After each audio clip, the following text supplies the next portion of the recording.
The August heat pressed down on Sloan, Nevada like a hand determined to crush the life from anything foolish enough to exist beneath it. And Travis Sutherland stood on that train platform in 1883, watching the iron beast roll to a halt with a screech that scattered the dust devils dancing across the dry earth. He had come to meet his brother's widow, a woman he had never seen but whose letters over the past 6 months had painted a picture of quiet desperation that tugged at something deep in his chest, something he thought the war and the years that followed had burned clean out of him.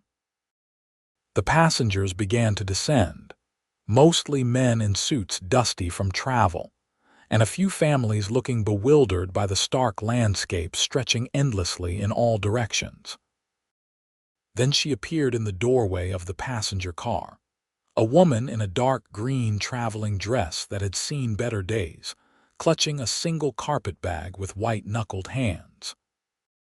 Her hair was the color of autumn leaves, pinned up under a small hat that did nothing to shield her face from the relentless sun, and even from where he stood Travis could see the fear in her eyes as she surveyed the platform like someone expecting an ambush.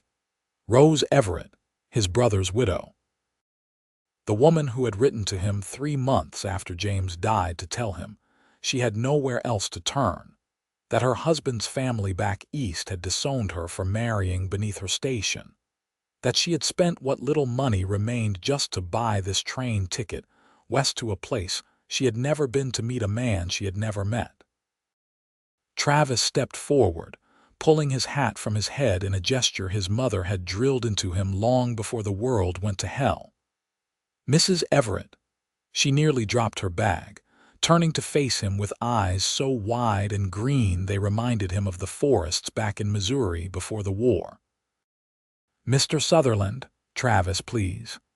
He kept his voice gentle, the way he would approach a skittish horse. "Welcome to Sloan."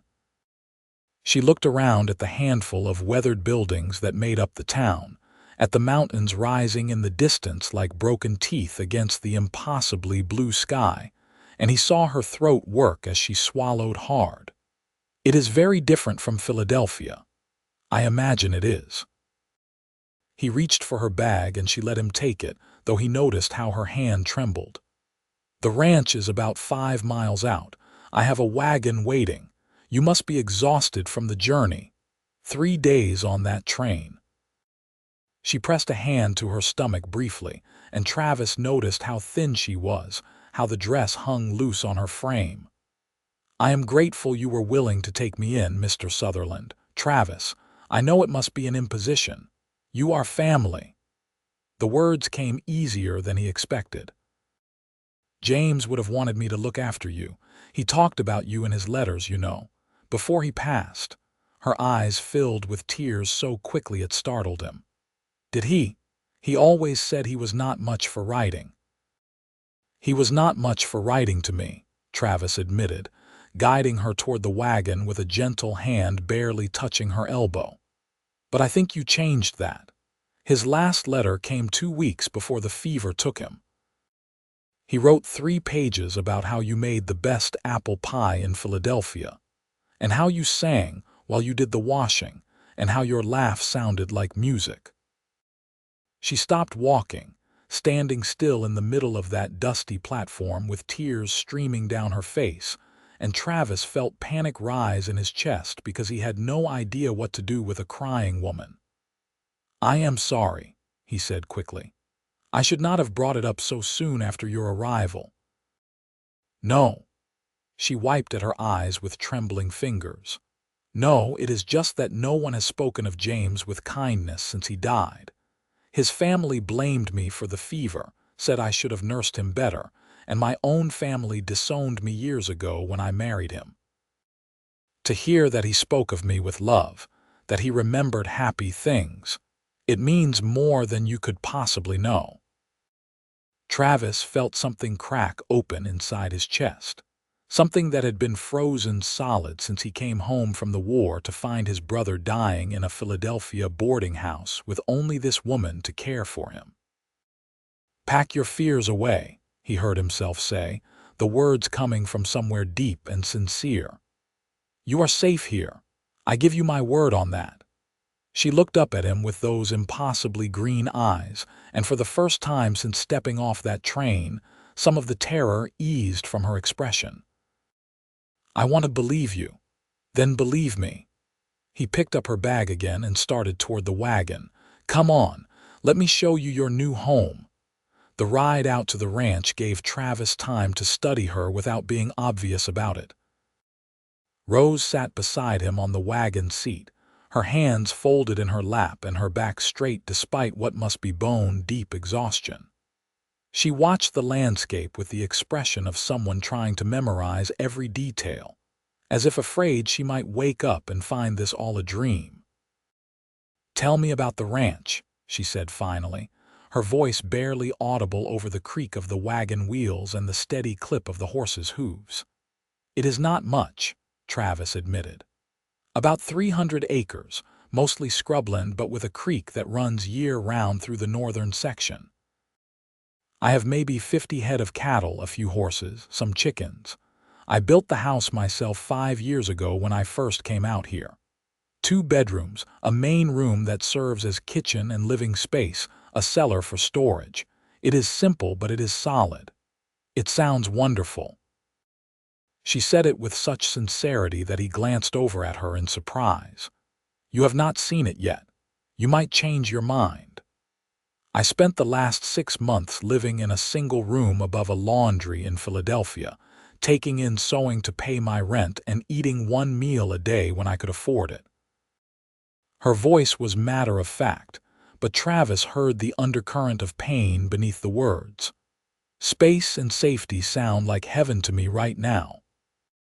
He wanted to ask what had happened, how James's death had left her in such desperate circumstances, but the questions seemed too intrusive for their first hour of acquaintance. Instead, he said, "You will have your own room. I sleep in the other bedroom, and we will figure out how to make this arrangement work. I know it is unconventional, a widow living with her brother-in-law, but out here people tend to mind their own business more than they do back east. I am beyond caring what people think of me." The bitterness in her voice caught him off guard. "Propriety did nothing but cause me pain my entire life. If moving west with a stranger makes me a scandal, so be it." Travis found himself smiling despite the heaviness of the conversation. "I think you are going to do just fine out here, Rose Everett."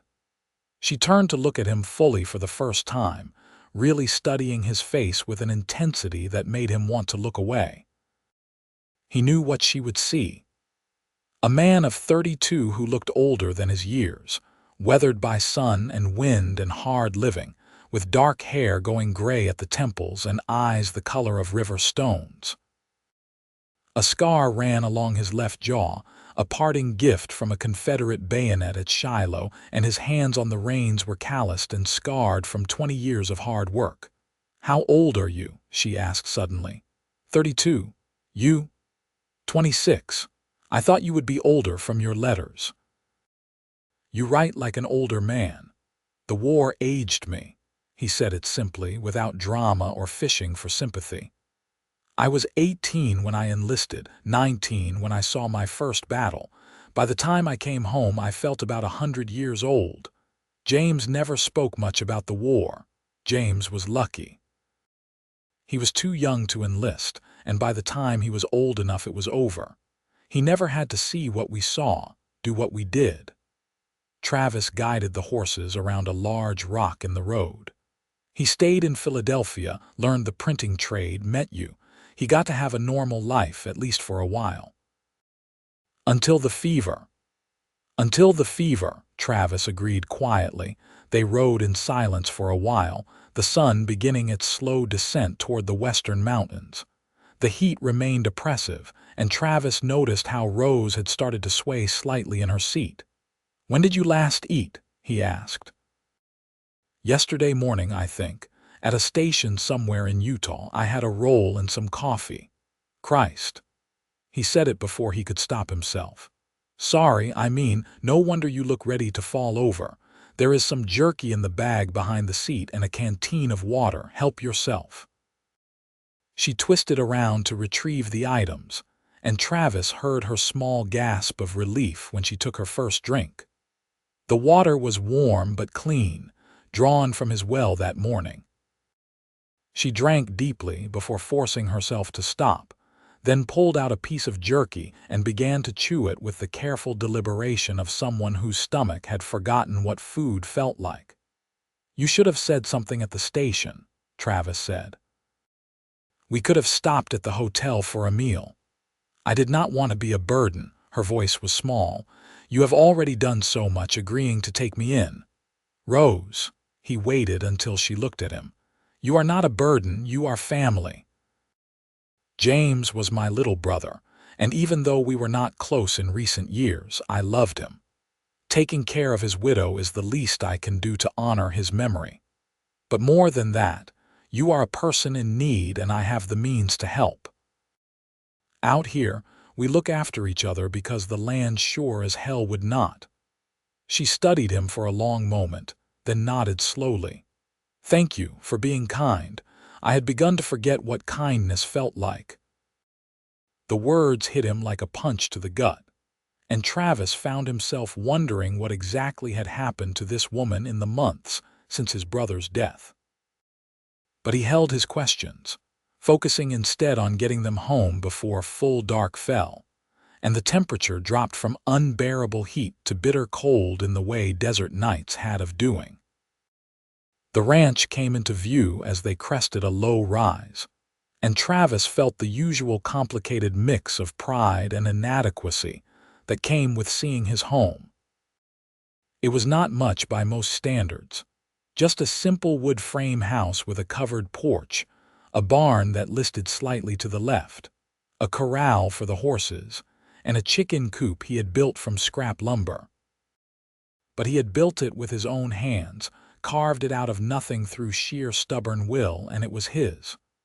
"Oh," Rose breathed beside him, and when he glanced over he was startled to see wonder on her face. "Travis, it is beautiful."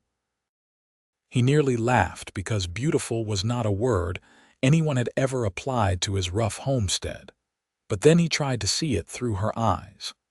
The house sat nestled against a hillside with the creek visible beyond it, lined with the only real trees for miles around. The last of the evening light painted everything gold and made the mountains in the distance look like they were on fire. A few cattle grazed in the near pasture, and he could see his horses had come to the fence to watch their approach with curious eyes. "It will do," he said gruffly, uncomfortable with the emotion in her voice. "Come on, let me show you inside before it gets too dark." He helped her down from the wagon, and his hands nearly spanned her waist. She was so thin. The observation worried him more than he wanted to admit. He grabbed her carpet bag and led the way up the porch steps, then pushed open the door to reveal the main room. It was sparse by any standard. A table with 4 chairs he had made himself, a wood stove for cooking, a few shelves holding his meager collection of dishes and supplies, a rocking chair near the fireplace that had been his mother's only legacy to him. The floor was clean swept pine boards, the walls bare except for a rifle mounted above the door and a small photograph of his parents on the mantel. "Your room is through here." He led her to the smaller of the 2 bedrooms, which held a bed with a simple quilt, a dresser, and a small table with a basin for washing.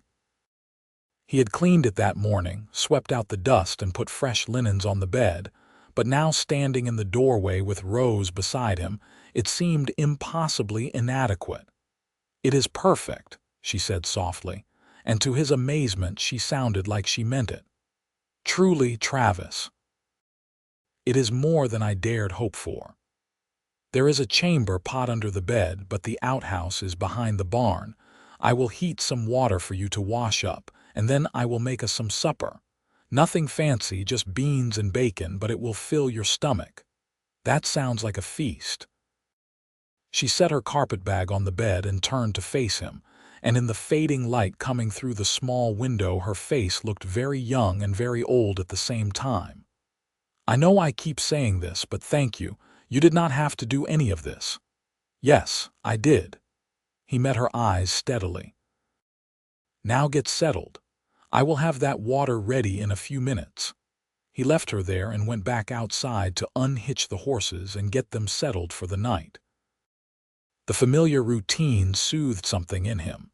The simple physical tasks of feeding and watering the animals, checking that everything was secure. By the time he returned to the house with the water bucket, full dark had fallen and the temperature had already dropped 20 degrees. Rose had removed her hat and jacket and was standing at the window looking out at the stars, which filled the sky in a glittering abundance impossible to see in any city. "I have never seen so many stars," she said without turning around. "It is like someone scattered diamonds across black velvet." Travis poured water into the kettle and set it on the stove to heat, adding wood to bring the fire back to life. No city lights to drown them out. On a clear night, you can see the Milky Way stretching from horizon to horizon. James loved that about being out west. He said it made him feel small in a good way, like his problems were not as important as he thought they were. "When was James out west?" She turned to face him, confusion evident on her face. "He never told you." Travis stirred the beans he had set to soak that morning, adding bacon and some dried onion. "He came out to visit me about 2 years ago, stayed for a month. That was when we really reconnected after all the years apart. He helped me build the barn, and we spent the evenings sitting on the porch talking about everything and nothing. That was when he told me about you, how he had met this woman who made him feel like the luckiest man alive." Tears were streaming down her face again, and this time Travis did not panic. He simply pulled out one of the chairs at the table and gestured for her to sit. "I am sorry," she said, her voice thick with crying. "I do not know why I cannot stop crying. He never told me he visited you. His family said you two had not spoken in years, that you had abandoned him when you went west. His family were sanctimonious bastards who looked down on me for being a simple rancher instead of taking up some respectable trade back east." Travis heard the bitterness in his own voice and tried to soften it. "James and I exchanged letters regularly, but he asked me not to mention it to his family because it caused too much trouble. I am guessing they did not pass along my letters after he died. I never received anything." She wiped at her eyes with the back of her hand.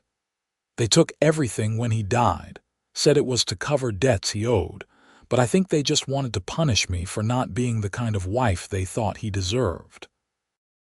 I managed to hide a few things, some photographs and his pocket watch, but that was all. I did not even know if you would receive my letter when I finally scraped together enough money to post it. I got it." Travis checked the water, found it warm enough, and poured half into a basin for her. "I wrote back immediately and sent money for the train ticket. Did you not get that letter?" "I did, about a week later. The money arrived just in time because my landlady was threatening to throw me out if I could not pay the next week's rent." She took the basin from him with shaking hands. "You saved my life, Travis Sutherland. I want you to know that. Without your help I would have ended up on the streets or worse." He did not know what to say to that, so he just nodded and turned back to the stove. "Go wash up. Supper will be ready in about 10 minutes." She retreated to her room, and Travis busied himself setting the table and slicing some bread he had bought in town that morning. By the time Rose emerged, her face clean and her hair unpinned and falling in waves around her shoulders, the food was ready.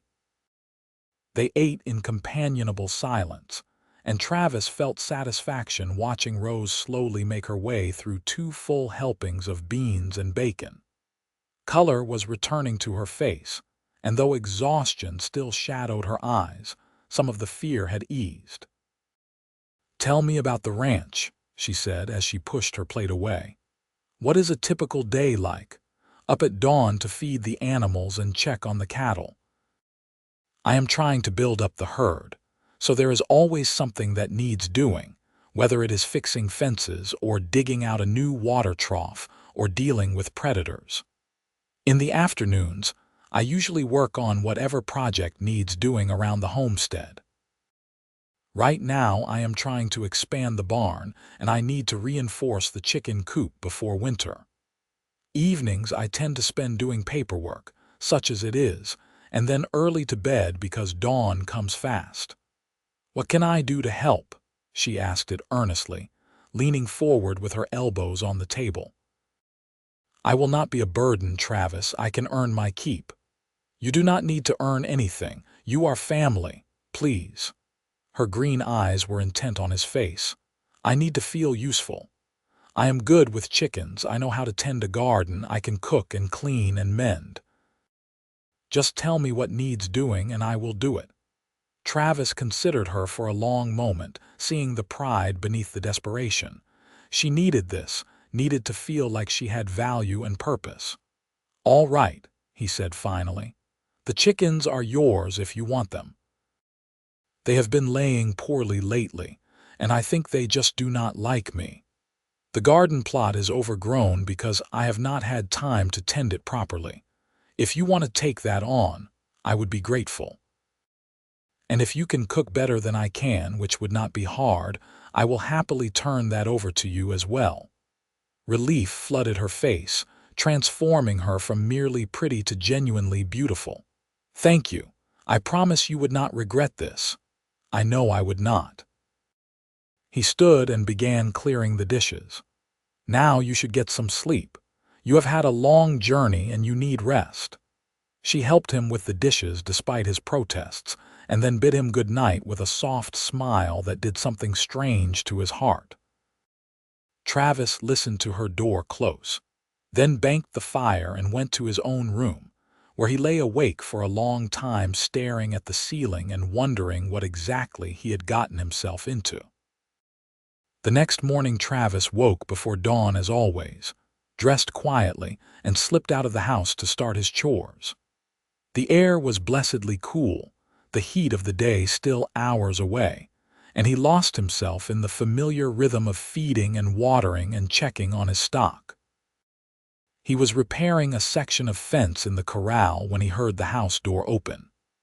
Rose stood on the porch in the same dress from yesterday, her hair pinned up again, looking around with the expression of someone trying to orient themselves in unfamiliar territory. "Coffee is on the stove if you want some," he called out. "Cups are on the shelf above it." She waved acknowledgement and went back inside, emerging a few minutes later with a steaming cup cradled in both hands. She made her way over to where he was working, picking her path carefully across the dusty ground. "Good morning," she said, and her voice sounded stronger than it had yesterday. "What time did you get up?" "About 5. I am usually up before dawn in the summer.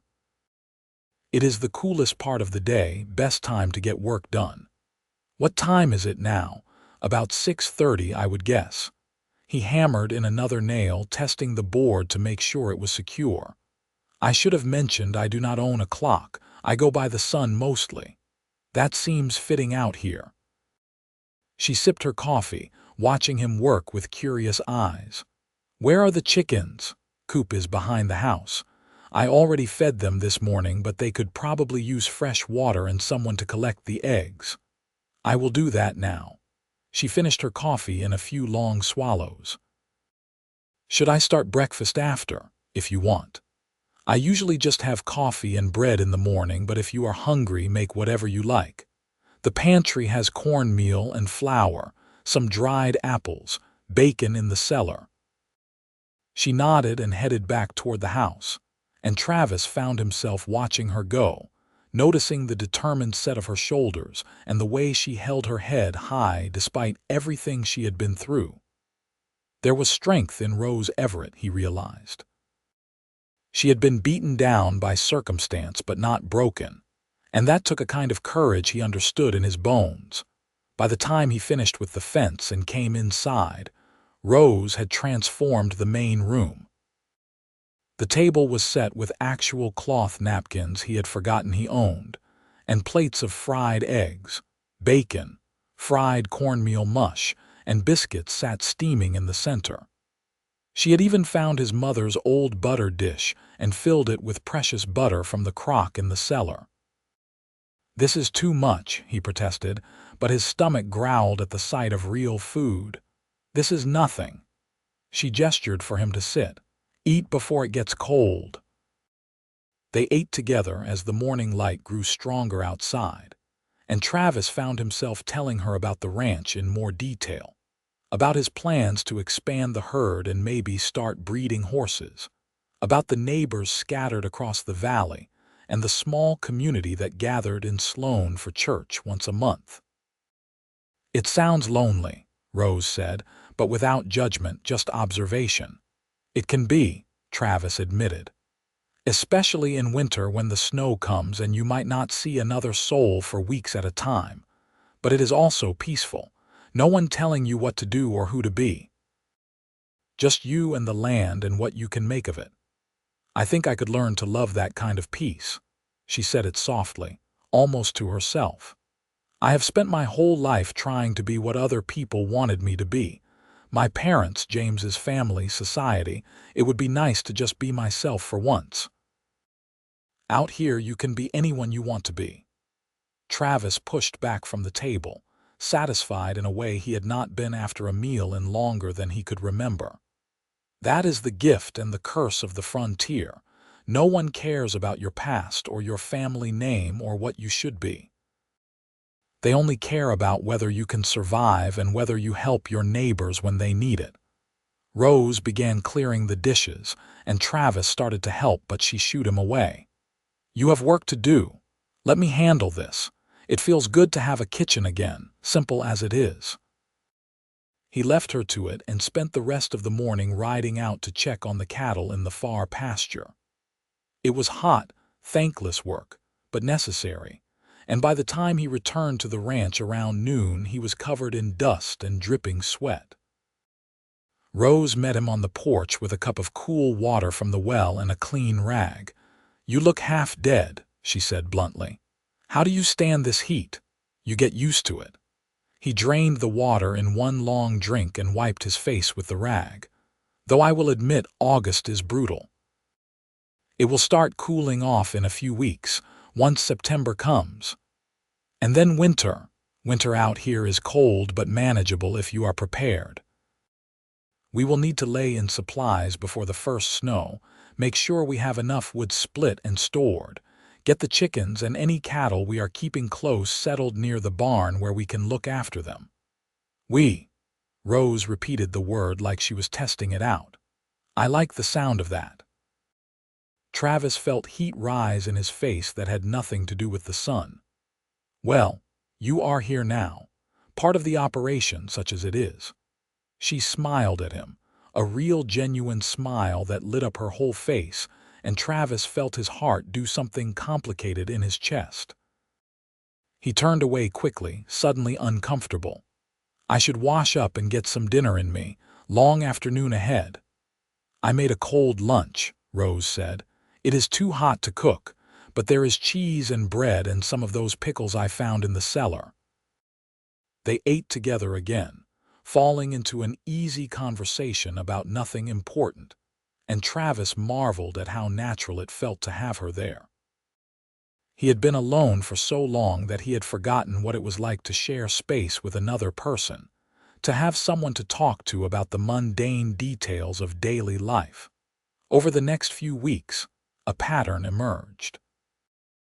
Rose threw herself into her work with a fierce determination that impressed Travis more than he wanted to admit. She took over the chickens completely, and within a week, they were laying better than they had in months. She cleared the garden plot and planted late-season vegetables that actually had a chance of producing before the frost.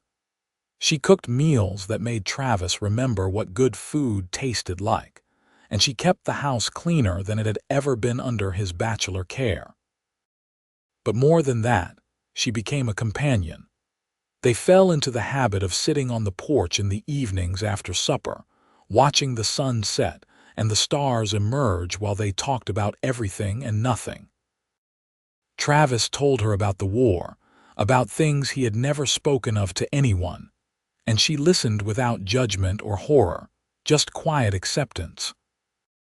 Rose told him about her childhood in Philadelphia, about parents who had valued social standing above love, about meeting James and falling desperately in love with a man her family considered beneath her.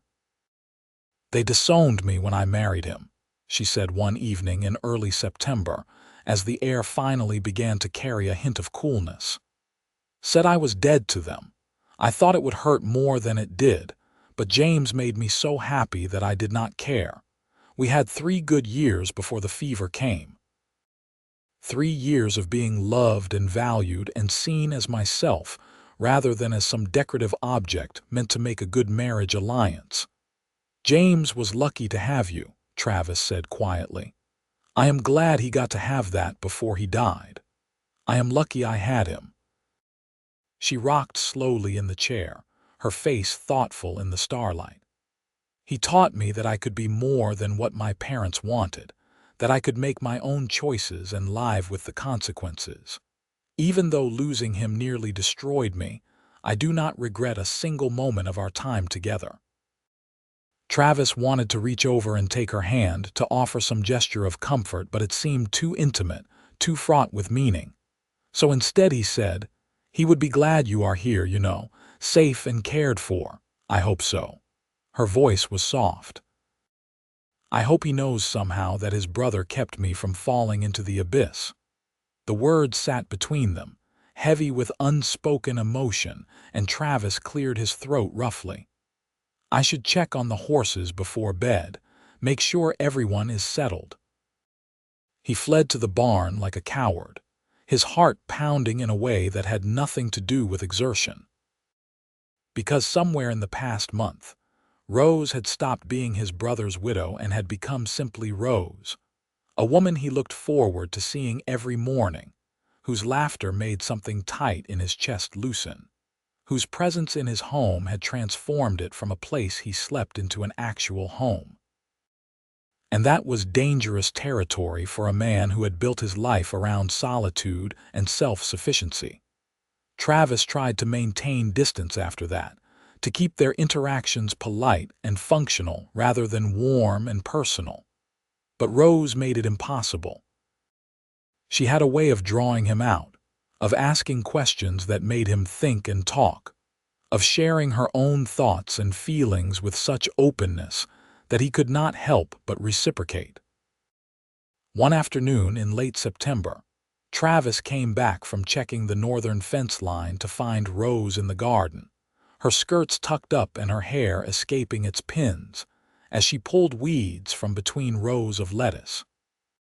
She was singing softly to herself, some old song he half remembered from childhood, and the sight of her there in his garden with dirt on her hands and sunshine on her face made his chest ache with something he was afraid to name. "You have been working miracles out here," he said, making her jump. "Sorry, did not mean to startle you. It is all right." She pushed a loose strand of hair back from her face, leaving a smudge of dirt on her cheek.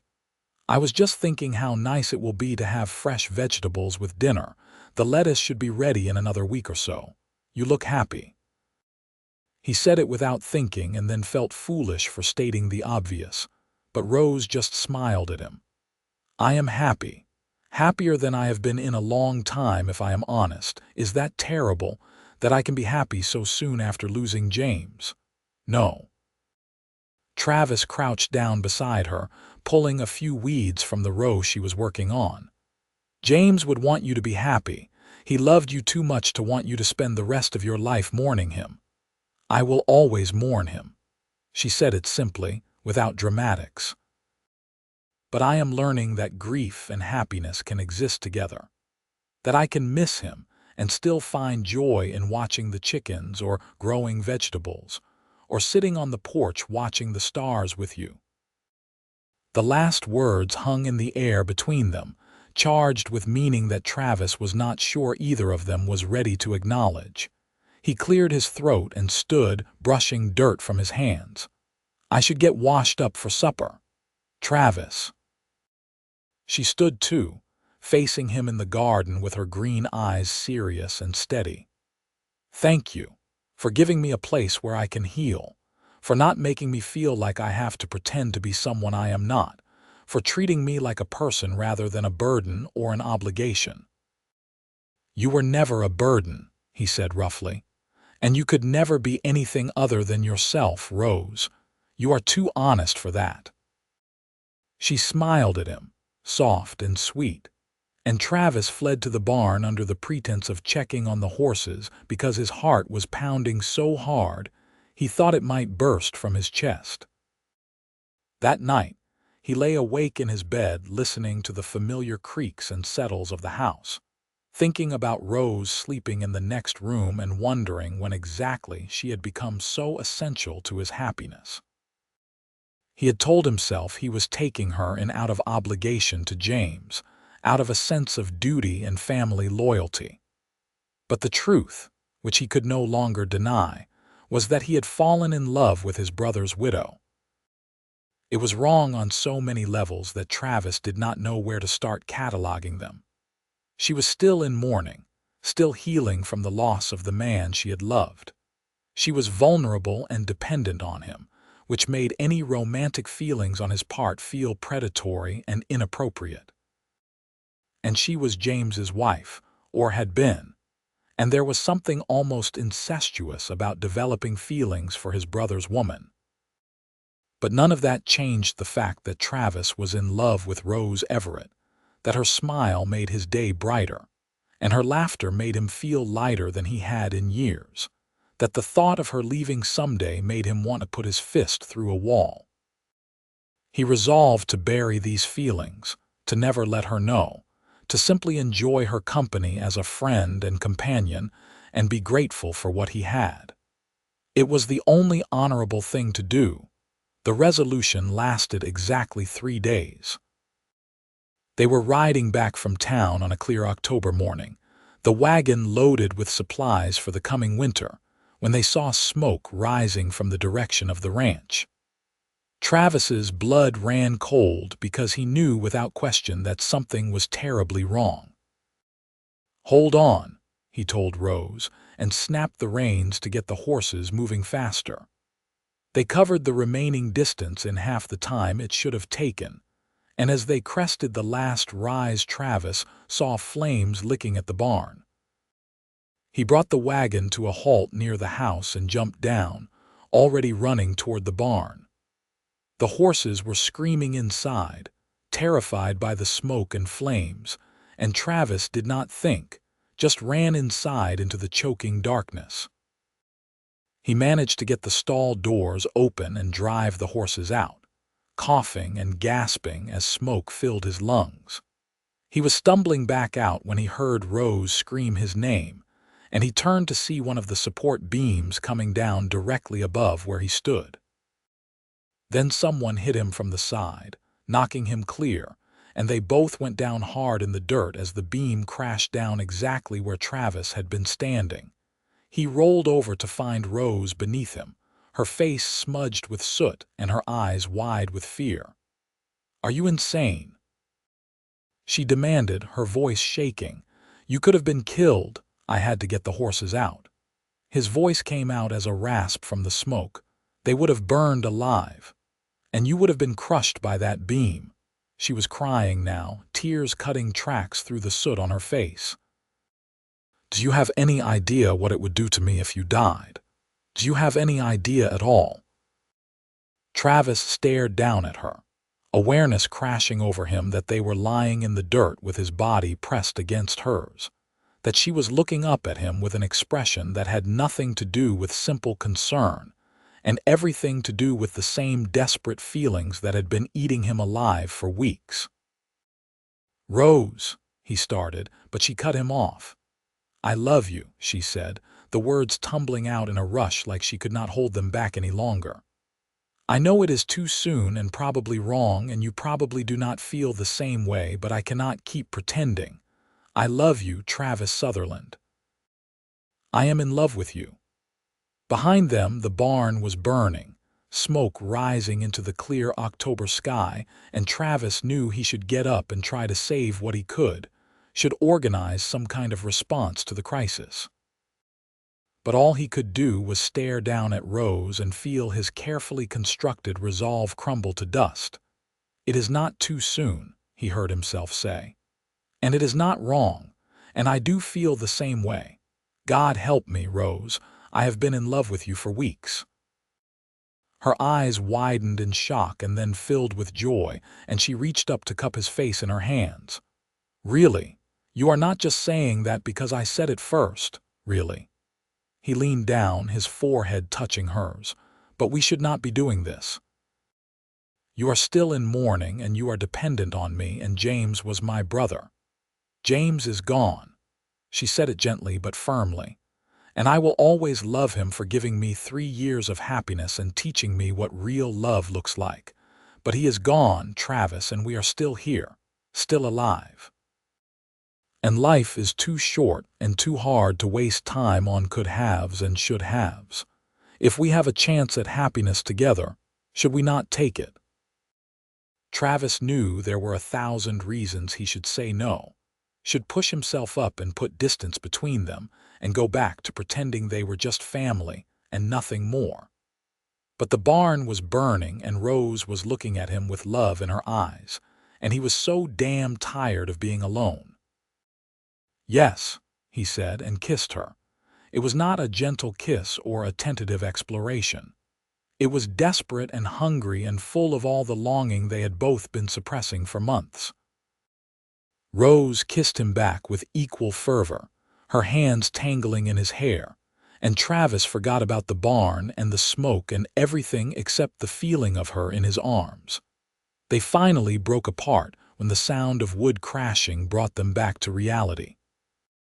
Travis pushed himself up reluctantly and helped Rose to her feet, and together they turned to look at what remained of the barn.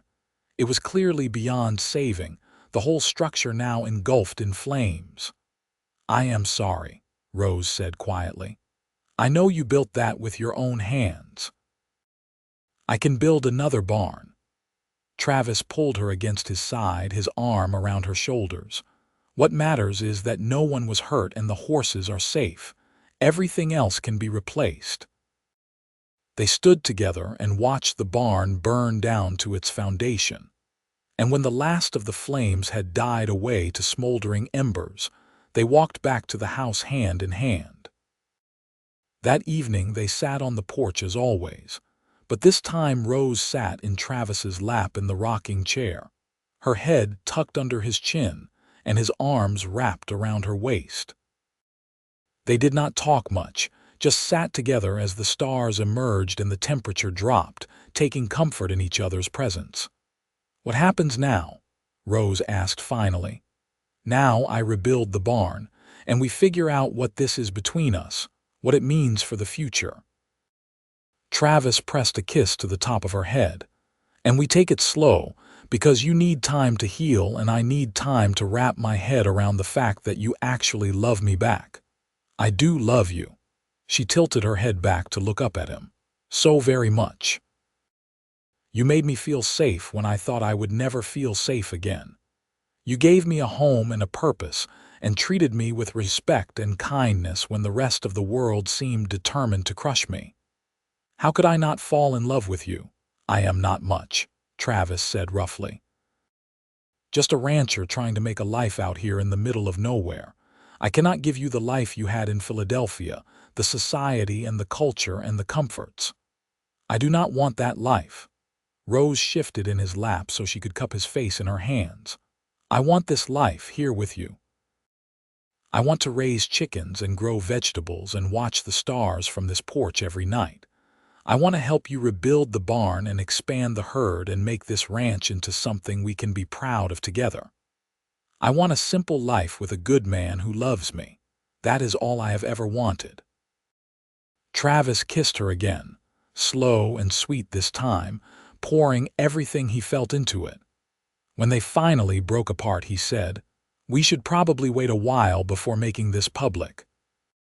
Let you have proper morning time for James. Let people get used to the idea of you being here as part of the household. Then, if you still want to, maybe next spring we could talk about making this official. Next spring sounds perfect. Rose settled back against his chest with a contented sigh. That gives us time to figure out how this works, how to be together. And honestly, I am in no rush. I am just happy to know that you love me and that I am allowed to love you back. They sat together until the cold drove them inside, and Travis walked Rose to her bedroom door like a proper gentleman, though it took every ounce of willpower he possessed not to follow her inside.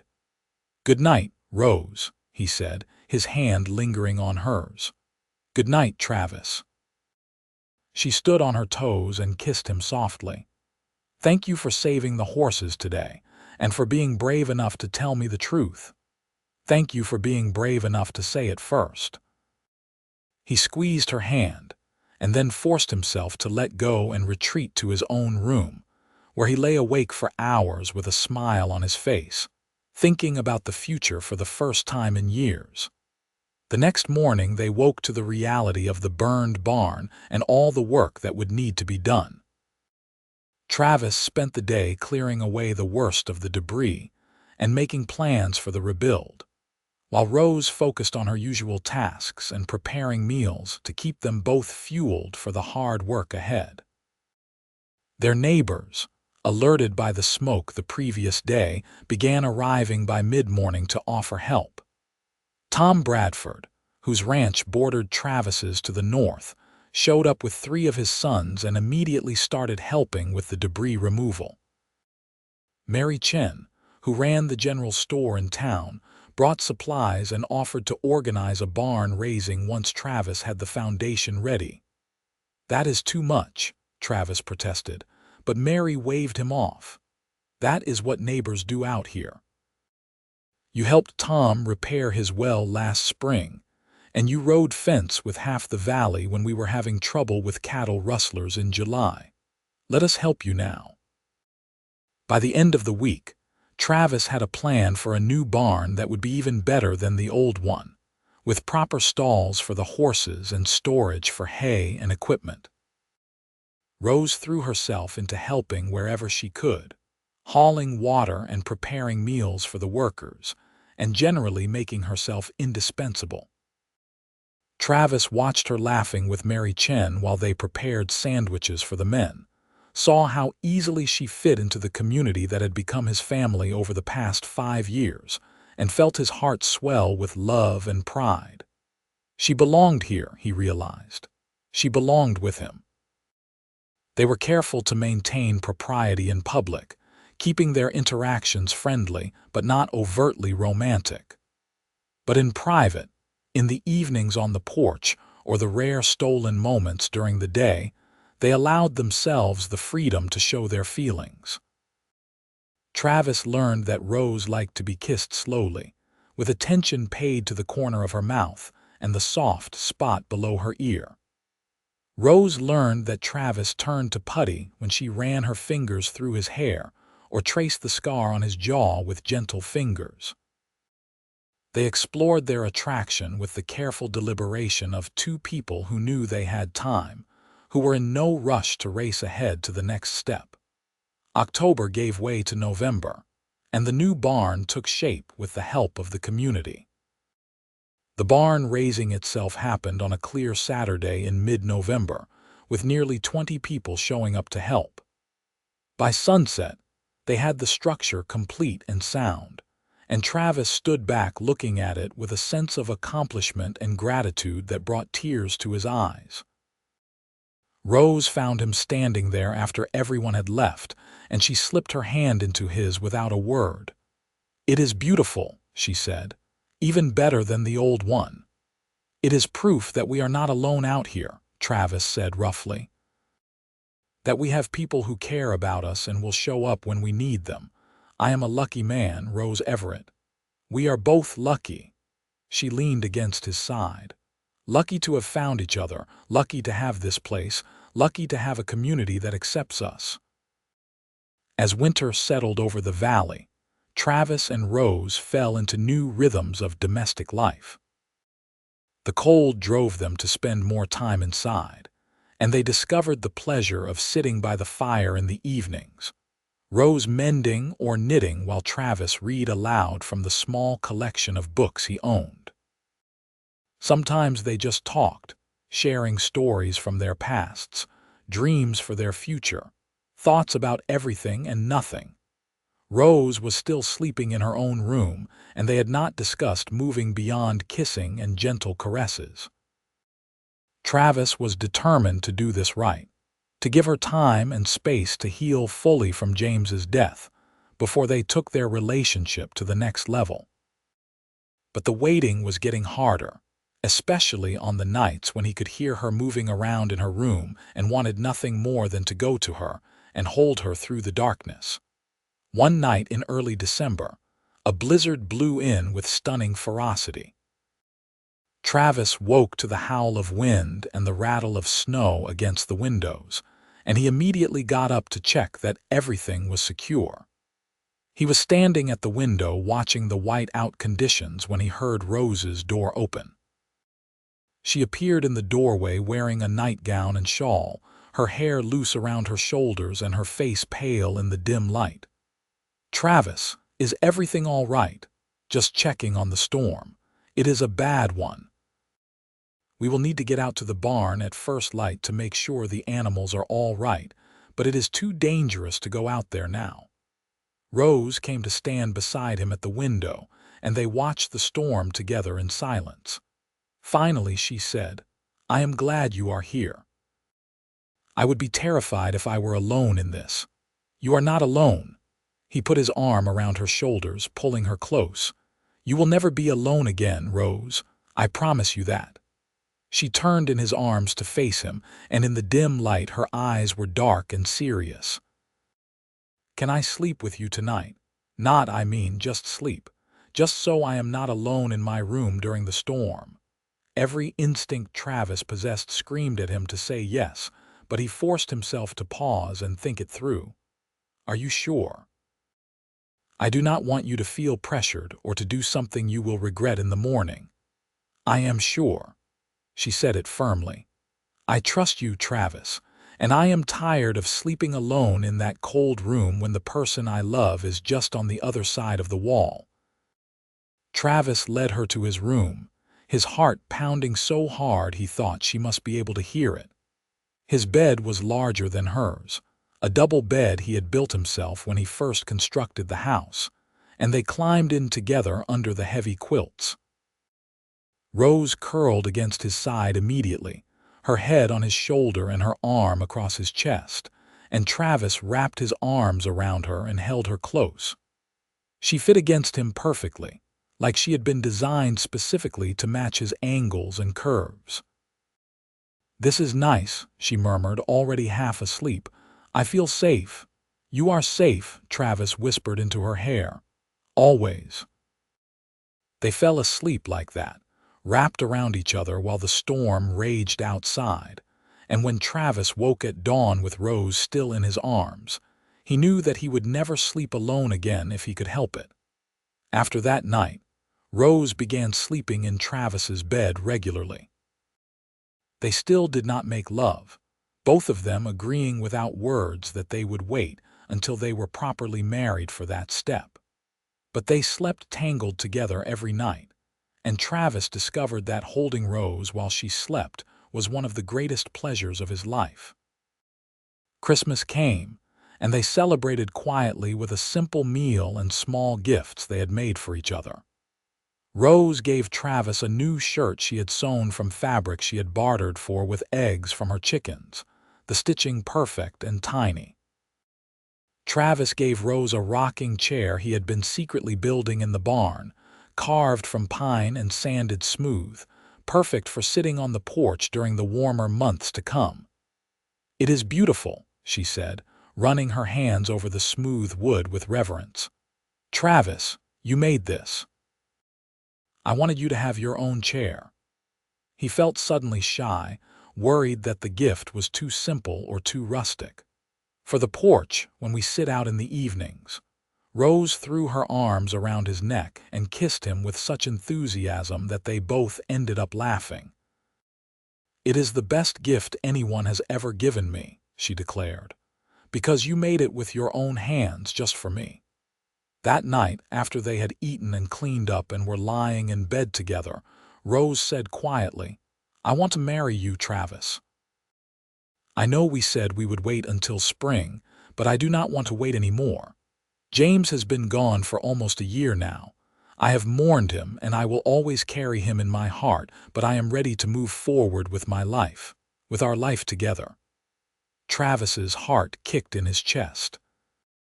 "Are you sure? I do not want you to feel rushed or like you have to do this because we are living together. I am sure."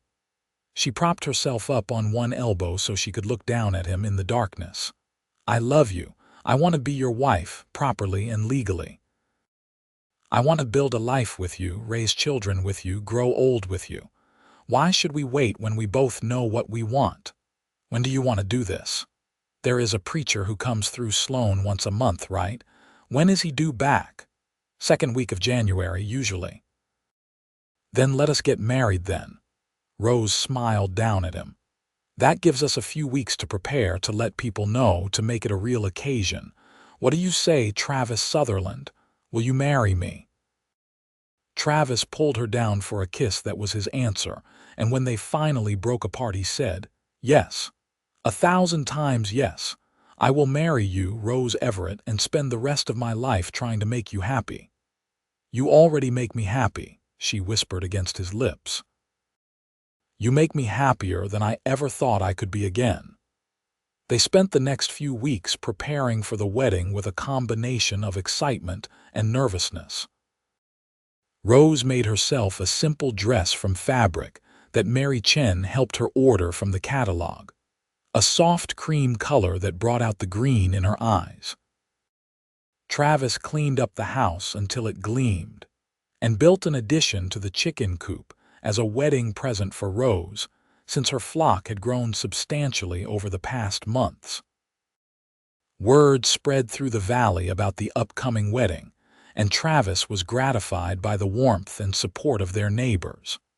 A few eyebrows were raised at the speed of the courtship, but most people seemed genuinely happy for them both. The second Saturday of January dawned cold and clear, and by noon the house was full of neighbors who had come to witness the ceremony. Preacher Williams, a kind-faced man in his 60s who rode a circuit through the valley, stood in front of the fireplace with Travis and Rose before him. Travis wore his best shirt and pants, his hair slicked back and his face clean-shaven. Rose wore her cream dress with her hair pinned up and crowned with a simple wreath of dried flowers that Mary Chen had made for her. She looked beautiful and nervous, and so happy that Travis's throat tightened with emotion. The ceremony was simple, just the traditional words and the exchange of simple gold bands that Travis had bought in town the week before. But when Preacher Williams said, "You may kiss your bride," and Travis took Rose in his arms and kissed her with all the love he felt, he knew that this was the most important moment of his life. Their neighbors cheered and then proceeded to throw them a party that lasted well into the evening, with food and music and dancing in the main room of the house. Travis danced with his new wife, holding her close and marveling at how his life had changed in the span of 6 months, how he had gone from lonely bachelor to happily married man. Finally, as the last of their guests departed into the cold night, Travis and Rose were left alone. They cleaned up together in comfortable silence, and then Travis led her to their bedroom, their marriage bed, and they made love for the first time with a combination of tenderness and passion that left them both breathless and changed. Afterwards, lying tangled together in the darkness, Rose traced patterns on Travis's chest with gentle fingers. "I love you," she said softly. "Thank you for giving me a reason to live again, for showing me that happiness was still possible. I love you too." Travis kissed the top of her head. Thank you for taking a chance on me on this life. I promise I will spend every day trying to be worthy of you. You are already worthy." She tilted her head up to kiss him. "More than worthy. You are everything I could have asked for and more." They fell asleep in each other's arms, husband and wife, beginning their life together with hope and love, and the promise of the future stretching out before them. The winter passed in a blur of domestic happiness. Travis had never imagined that marriage could be this easy, this right. He and Rose fell into rhythms of work and rest that felt natural and unforced, each of them handling their own responsibilities while supporting each other through the challenges. Rose continued to expand her chicken operation, and by early spring, she had nearly 24 laying hens and was selling eggs in town for a tidy profit. She also took over the garden completely, planning an ambitious expansion that would allow them to grow most of their own vegetables and possibly have surplus to sell. Travis focused on the cattle and horses and began the work of expanding the herd now that he had a partner to help manage the workload. He also started breeding horses, using his best mare and a stallion he purchased from Tom Bradford, with dreams of building a reputation for quality stock. But beyond the work, it was the small moments that Travis treasured most. Waking up each morning with Rose in his arms, the way she hummed while she worked in the kitchen, the sound of her laughter when he said something funny. The quiet evenings on the porch as the weather warmed, sitting in their rocking chairs and watching the sunset paint the sky in impossible colors.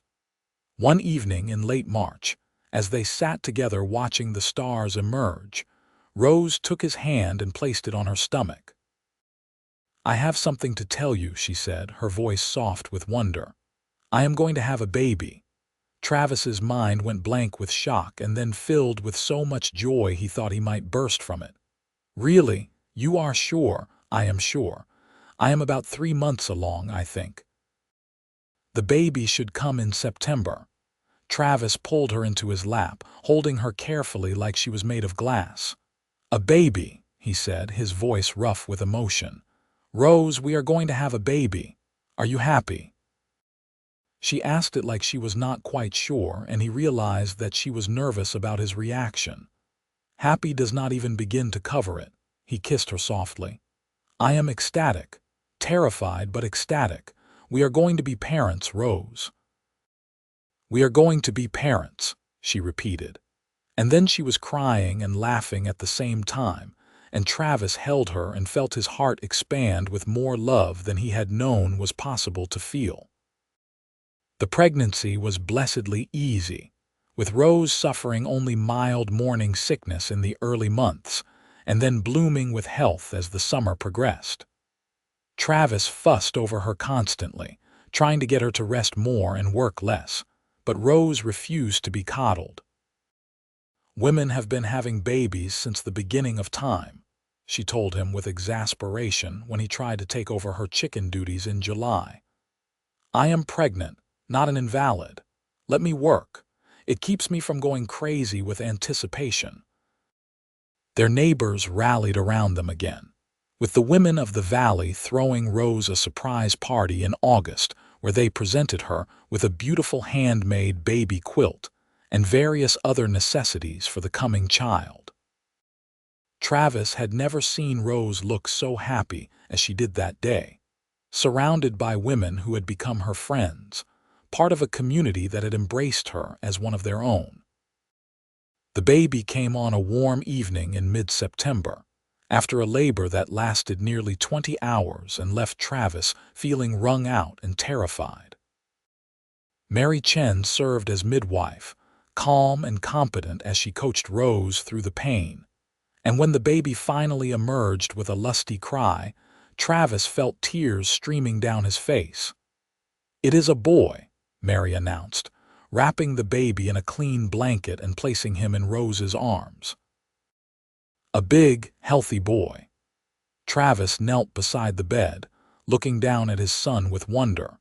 The baby had a shock of dark hair and a red, wrinkled face, and he was the most beautiful thing Travis had ever seen besides his wife. "Hello, little one," Rose whispered, her face glowing with exhaustion and joy. "Welcome to the world." "What should we name him?" Travis asked, gently touching one tiny fist. Rose looked up at him with tears in her eyes. "I was thinking we could name him James after your brother." "If that is all right with you." Travis felt his throat close up with emotion. "That would be perfect, James Sutherland. He would have loved that." "James Sutherland," Rose repeated, looking back down at their son. "Our little James." The first few weeks with a newborn were exhausting and overwhelming and wonderful all at once. Travis had never known that he could function on so little sleep, or that the sound of a baby crying could strike such fear into his heart. But he also discovered that holding his son while Rose slept, watching the tiny face relax into dreams, feeling the solid weight of this new life in his arms, was one of the most profound experiences of his existence. Rose took to motherhood with the same fierce determination she brought to everything else. She nursed James with patience and love, changed endless diapers without complaint, and sang lullabies in a sweet voice that made Travis fall in love with her all over again. Their neighbors continued to help, bringing food and offering to watch the baby so Rose and Travis could catch up on sleep or work. The community that had welcomed Rose when she first arrived now embraced their growing family, and Travis felt gratitude deeper than words could express. As James grew from a newborn into an infant and then a toddler, the ranch prospered. Travis's horse breeding program took off, with buyers coming from as far as California to purchase his stock. Rose's chicken and egg business expanded to the point where she had to hire Tom Bradford's youngest daughter to help with the work. The garden produced bountifully, and Rose learned to preserve the surplus, filling the cellar with jars of vegetables and fruits that would see them through the winter. They added on to the house, building a proper nursery for James and a larger kitchen for Rose. Travis built a workshop where he could do carpentry during the winter months, crafting furniture that he sold in town for extra income. Slowly but surely, they transformed the rough homestead into a thriving ranch. On a warm evening in June, when James was approaching his second birthday, Rose came out to the porch where Travis was sitting in his rocking chair watching the sunset. She had a familiar look on her face, soft and secretive, and Travis felt his heart skip a beat. "I am pregnant again," she said simply, sitting down in her chair beside him. "The baby should come in January." Travis reached over and took her hand, lacing their fingers together. "How do you feel about it?" "Happy. A little nervous about having two so close in age, but mostly happy. James should have a sibling, someone to grow up with and play with. I always wished I had brothers or sisters. I am happy too." Travis squeezed her hand gently. "Our family is growing, Rose. Sometimes I have to pinch myself to believe this is my life now. Believe it." She smiled at him, that beautiful smile that still made his heart race even after 3 years of marriage. "You are stuck with me and our growing brood of children, Travis Sutherland." "Best fate I could imagine," he said, and meant it with every fiber of his being. Their daughter arrived on a snowy day in late January, tiny and perfect with her mother's red hair and Travis's gray eyes.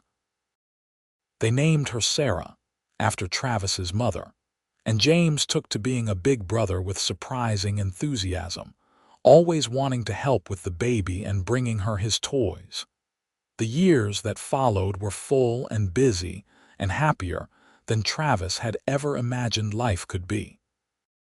They had 2 more children, another boy they named Thomas, and a daughter they named Grace, and the house rang with the sounds of children laughing and playing. The ranch continued to prosper, and Travis and Rose became pillars of their small community, always ready to help neighbors in need and host gatherings at their home.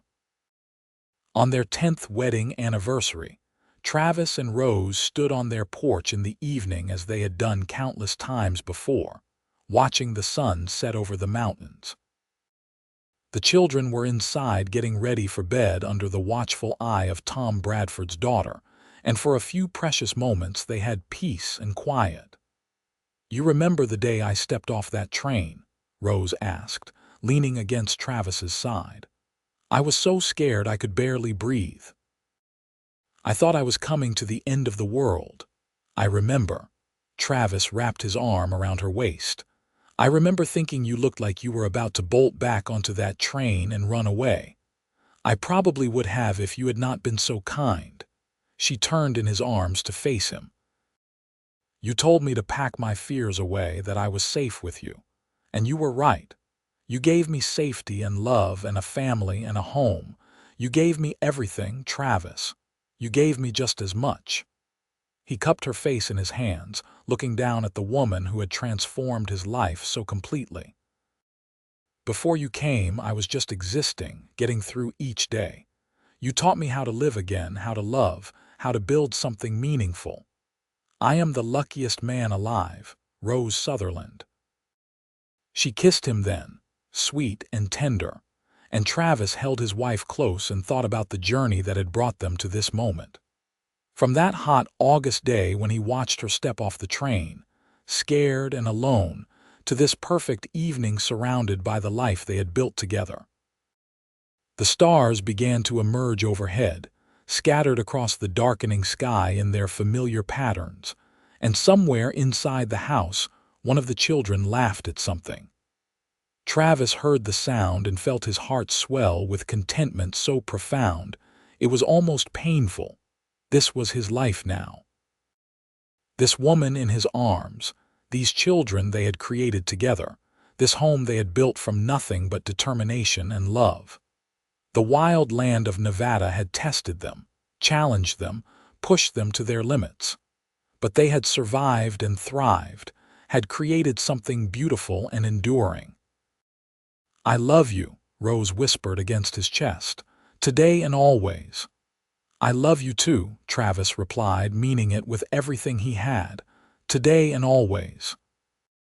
They stood together on their porch as true darkness fell, holding each other close while the stars wheeled overhead and the night sounds of the ranch rose around them.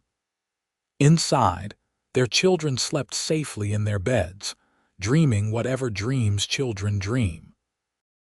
And Travis knew, with absolute certainty, that he had found exactly where he was meant to be. The years continued to pass, bringing new challenges and new joys. James grew into a responsible young man who loved the ranch and the horses, clearly destined to take over the operation someday. Sarah inherited her mother's gift with growing things and transformed the garden into something spectacular. Thomas had his father's quiet strength and worked tirelessly at whatever task was set before him. And little Grace, the baby of the family, charmed everyone she met with her infectious laughter and sunny disposition. Travis and Rose grew older together, their hair graying and their faces acquiring the lines that came from years of hard work and harder laughter. But the love between them never diminished, never became routine or taken for granted. Every morning Travis woke grateful for another day with this woman, and every night he fell asleep counting his blessings. They saw their children grow up and start families of their own. James married a girl from town and built a house on the northern section of the ranch, staying close to help run the ever-expanding operation. Sarah married a teacher who had come west seeking adventure and moved to the next valley over, close enough to visit regularly. Thomas went into partnership with Tom Bradford's son, combining their lands into one of the largest cattle operations in Nevada. And Grace, their baby, became a doctor, going back east to study, and then returning to Sloan to open the valley's first permanent medical practice. Travis and Rose became grandparents many times over, and their home remained the center of the family, the place where everyone gathered for holidays and celebrations. The porch where they had spent so many evenings talking and dreaming became a place where grandchildren climbed onto their laps to hear stories of the old days, back when their grandmother had stepped off a train alone and scared, and their grandfather had promised her safety. On a warm September evening, 47 years after that fateful day when Rose arrived in Sloan, Travis and Rose sat together on their porch in the familiar rocking chairs, now worn smooth by decades of use. They were both in their 70s now, slowed by age but still sharp in mind and spirit. "Do you have any regrets?" Rose asked, reaching over to take his hand. It was a question she had asked many times over the years, always seeking reassurance that the life they had built together was enough. "Not a single one," Travis replied, as he always did, squeezing her hand gently. "You." "Only that I wish we had more time." She said it softly, with the pragmatism of someone who knew that time was running out. "I wish we could do it all over again, live another lifetime together." "If there is such a thing as another lifetime, I will find you," Travis promised. "I will always find you, Rose, in this life and any other." She smiled at him, and despite the wrinkles and the gray hair and the marks of age, Travis still saw the beautiful young woman who had stepped off that train so long ago, terrified and brave and desperately in need of someone to tell her she was safe. "I know you will," she said.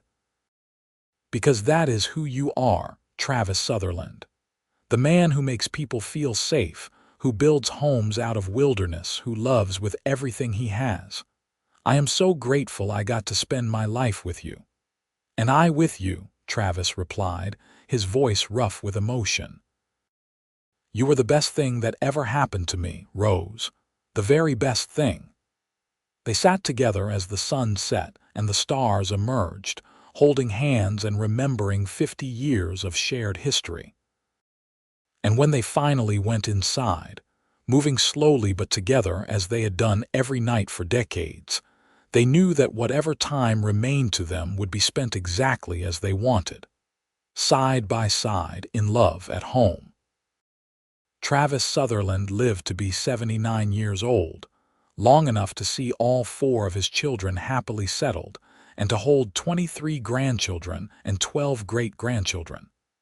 He died peacefully in his sleep with Rose beside him, just as he would have wanted. Rose lived another 2 years after Travis passed, staying in the home they had built together and surrounded by the family they had created.